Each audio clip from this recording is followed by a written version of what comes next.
amazing fresh ingredients, creative cooking techniques, and an entire sensory experience. This is what a 1-star, a 2-star, and a 3-star Michelin restaurant look like. And this is going to be a complete dish-by-dish look at what it's like to actually eat at Michelin star restaurants. Is it worth it? And this is coming from someone where growing up, I didn't eat out at fancy restaurants. We rarely went out to eat. And when we did, there was kind of an unspoken rule in my family that you order whatever the cheapest thing on the menu is. So make sure to smash the like button because I spent almost $2,000 making this video. And let's start off with Cherta, which is a 1-star Michelin restaurant in Barcelona, Spain. And from the moment you walk in, you can tell that this restaurant is on another level with beautiful tables and centerpieces, as well as delicious bread with premium olive oil. And we opted for the wine pairing, so every single dish had a special wine paired with it. Plus, they started us off with a glass of cava, which is basically Spain's version of champagne. Then the first thing they did was brought out a glass map showing us where the town of Cherta was. And this is a small town in Spain where all the food that we're going to be eating tonight was inspired by.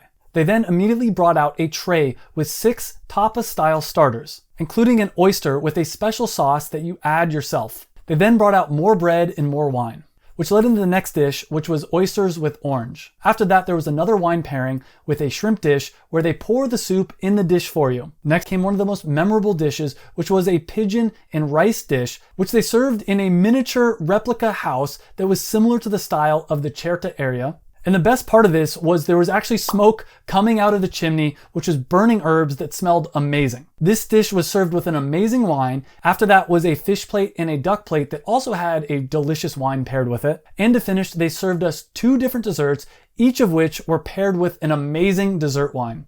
And this entire tasting menu cost 90 euros or around 105 US dollars, plus 58 euros for the wine pairing. The next restaurant, Disruptar, was recently voted to be the number 5 best restaurant in the world, but it only has 2 Michelin stars. It's also located in Barcelona, Spain, and they have an amazing tasting menu of over 27 different dishes, and they specialize in molecular gastronomy. And this restaurant holds a special place in my heart because for those that don't know me, well, first off, my name is Travis Marziani. And what first got me interested in the world of fine dining was this documentary I watched about the restaurant El Bulli. And at El Bulli, brothers Ferran and Albert would experiment and redefine what food means by deconstructing food and putting it together in unique and interesting ways. One of the most famous dishes was an olive that looks like a normal olive, but it's actually a outside olive flavored coating, and on the inside there is olive flavored liquid. And I dreamed about being able to eat at this restaurant or restaurants like it, but that was never something I could even close to afford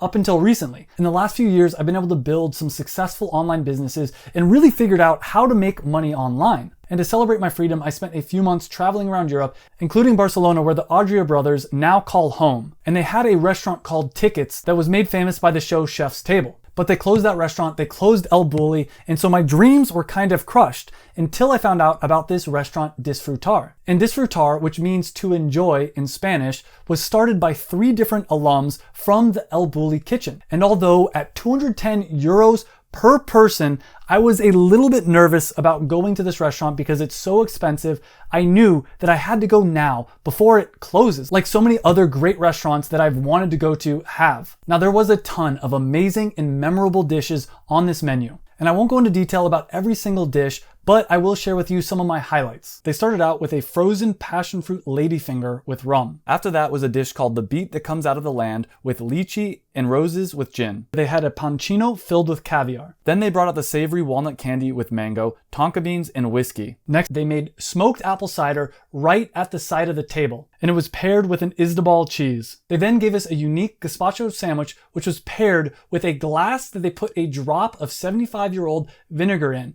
and they instructed us to smell the vinegar and then eat the gazpacho sandwich. I have to be honest, I felt really fancy that part of my meal was just smelling a glass of 75-year-old vinegar. Next, they brought out a picture, just a picture of a dish that they said is famous in a different part of Spain. They then brought out their own interpretation of that famous dish, and the most surprising part was they actually included the El Bulli olive on the dish. They then brought out a beautifully presented crunchy mushroom leaf. And after that was the crispy egg yolk with warm mushroom gelatin, which was followed by a deconstructed asparagus dish. And next was one of our favorite dishes, a macaroni a la carbonara that they made right at the side of the table. And they said that the noodles were actually made from gelatin from Iberian pork. They They then gave us a salad in liquid form that was supposed to be representative of a tomato and green salad. There was then the seafood souquette and the souquette cappuccino, which was a delicious langoustine with seafood foam. And next was the rib steak with crystal piquillo peppers, which was amazing rib meat with fat, and it was paired with a consomme and a delicious sauce. And one thing I should mention is the wine glasses here were beautiful. They came in all kinds of different shapes and sizes. Before dessert, they brought out a multi-spherical tatine of corn and foie, followed by a pabille squab and a squab and foie bonbon. The first dessert they brought out was called pandan. Then they brought out a cheesecake cornet, followed by these two amazing looking peppers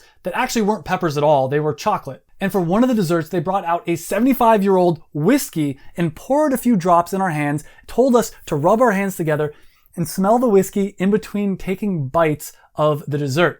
Again, I felt so pretentious doing this, but I have to admit, it was actually a lot of fun and the whiskey smelled really great. They then took us out to the patio area of the restaurant so that we could have some tea and some petite fours. Next up is Azermende, a 3-star Michelin restaurant. It's number 49 on the top 50 restaurants in the world, and it's located in a beautiful glass building in the countryside of Spain. It has a tasting menu that includes 27 courses for 250 euros, plus a wine pairing that is an additional 150 euros. When we first arrived to the restaurant, they greeted us with a glass of chocolat, which is a traditional semi-sparkling wine in the Basque Country region. They then brought out the welcome picnic, which included a piquillo ice cream, which is basically a red pepper flavored ice cream, a smoked brioche, which was absolutely delicious, a tartare of iberico, which is the ham from the region, and a papada michelada, which is similar to the Mexican michelada beer and tomato juice drink. They then took us into the kitchen to meet the chefs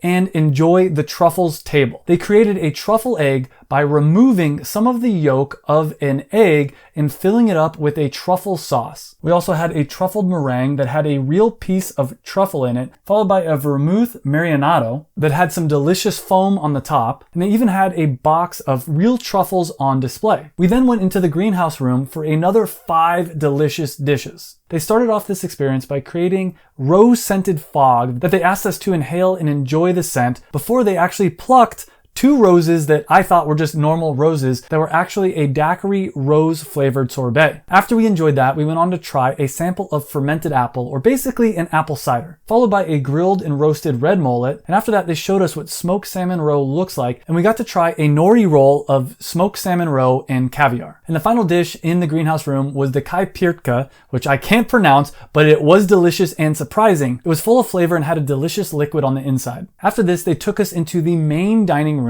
which was a beautiful glass room. And after we sat down, they told us that we could actually eat the centerpiece, which was a dish that they called autumn leaf that was made with seaweed and tomato. And then they started with the first real dish that included sea urchin, lemongrass, a sea chocolate, asparagus, and spider crab. And this was paired with a sake, and this was actually the first wine of the wine pairing. Next up was an Isdabal cheese that was paired with another wine. And I will mention, for 150 euros for the wine pairing, the rest of the wines that came with the wine pairing, they poured very small pours. So I personally would avoid the wine pairing at this restaurant, but to be honest with you, probably was the perfect amount because the wine pairing did come with 10 different wines, and the point of the wine pairing isn't to get drunk, it's to enjoy the food. But still, for 150 euros, I was expecting a little bit more wine. Next up was the cured yolk marinated fish of the day and flowers taco. This was probably my least favorite dish of the meal, but it was still interesting. They then brought out the oyster with butter air, tempura, olive juice, and flowers. And they also brought out a delicious bread they call milk bread that was delicious on its own, but also paired nicely with olive oil. The next dish was called shrimp. It included shrimp as well as vegetable juice and tomato. And at this point, the chef came around and introduced himself. He's actually a really nice and young guy. After that, they brought out another piece of bread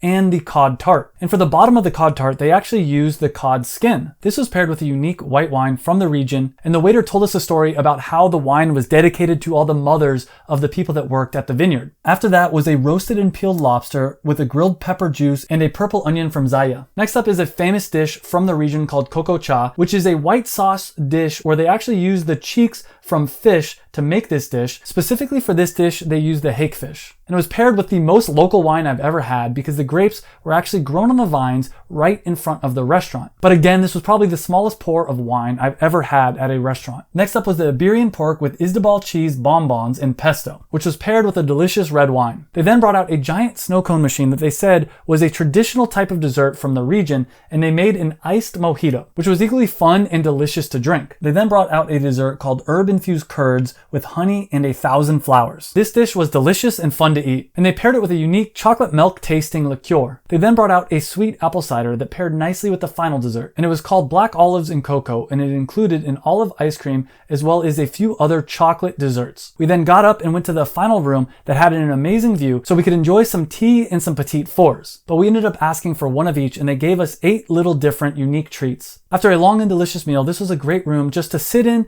relax, and enjoy the amazing view. And before we left the restaurant, they brought us up to the top to check out the garden, look at some more of the amazing views, and check out another greenhouse that they had up there. They also gave us a copy of the menu, as well as a small souvenir, a piece of soap that they made from used cooking oil. So that's a total of $300 for the first restaurant, $600 for the second restaurant, and over $700 for the third restaurant. And that brings up the question, was it worth it? And the truth is, back when I had a corporate job, I dreamed about having the freedom to be able to travel for months and afford restaurants like this. And after I quit my corporate job, I struggled for years trying to figure out how to make money online. But I'm now making more than 10 times as much money as I did back at my corporate job. And I have the freedom to travel and enjoy restaurants like these. And honestly, I rarely eat at fancy restaurants like these. But when I do, it's worth every penny, because for me, it's not just about the food. It's an experience I'll remember for the rest of my life. And it's a reminder of just how far I've come on my journey. And I'm not saying any of this to brag, because I don't think I'm special. I think everything that I've done making the money and being able to travel is something that you and anyone else can do as well. The problem is